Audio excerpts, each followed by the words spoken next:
I bought the Hoople sunglasses.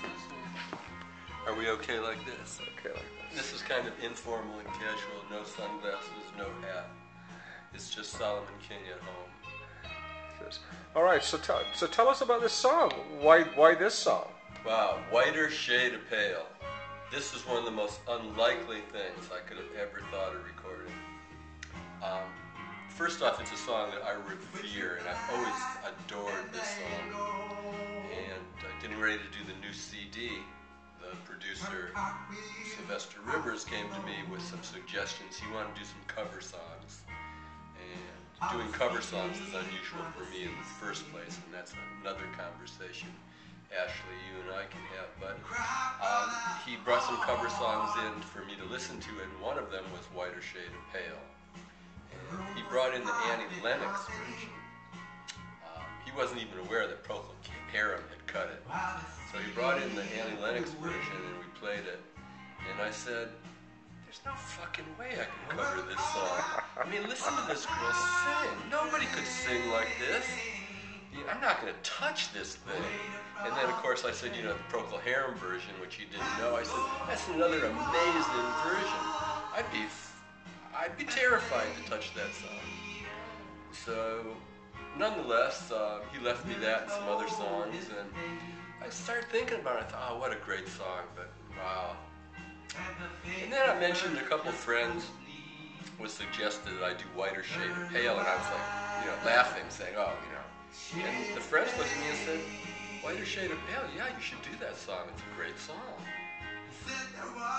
So the more people that I told this idea to, the more people said, yeah, Whiter Shade of Pale, you could do a really good job. Why Whiter Shade of Pale? I know it's a classic, but why that one? It's just the one that the producer brought in. But what is it about this song that I think resonates with people? Really good question. Well, for me, no one ever knew what this song was about, myself included. I mean, so it certainly wasn't the lyrics. So there are some really catchy lyrics to it. You didn't do the right drugs. I did most of them, maybe not all the right ones, but I think the big hook, of course, was the Matthew Fisher organ part from the original Whiter Shade of Pale. So I thought, well, there's the hook, and there was just always something magical about the song. So even more interesting, when we went into the studio to cut the song, I had learned the Matthew Fisher theme that he played on the organ, the famous theme for it. And I got ready to put that down in the studio, and Sylvester looked at me and says, oh no, we don't want that. That theme is too well known. I said, but Sly, that's the song. That's the hook of the song. He says, oh no, we're going to do something completely different. So he says, I was standing out there with my guitar ready to do this, do the solo on it. And I'd learned the piece and every part and all. And he says, no, we're not going to do that, do something else. So I had no clue what I was going to do, and they turned on the tape machines and they started playing the song. And I just started making up stuff as we went along.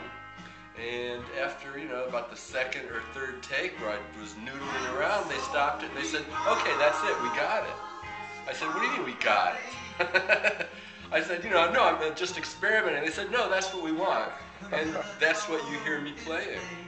And how do you feel about it now? Oh, I love it. I adore it. There was a special guitar sound that I was going for.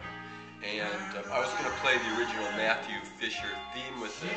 But I was thinking of the sound that Eric Clapton got when he was with Derek and the Dominoes doing Bell Bottom Blues. And I thought, that'd be a great sound for this song. When this started off, I immediately felt an Eric Clapton type vibe on it, but then it takes off into another space altogether. Oh, good. So then it worked, because that's who I was thinking of and channeling. How would Eric approach this song?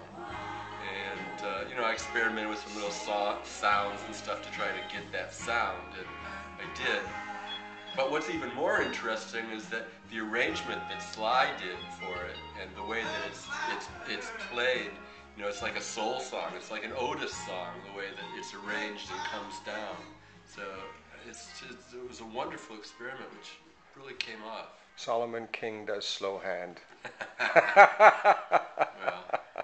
Well, Oh, that's cool. All right.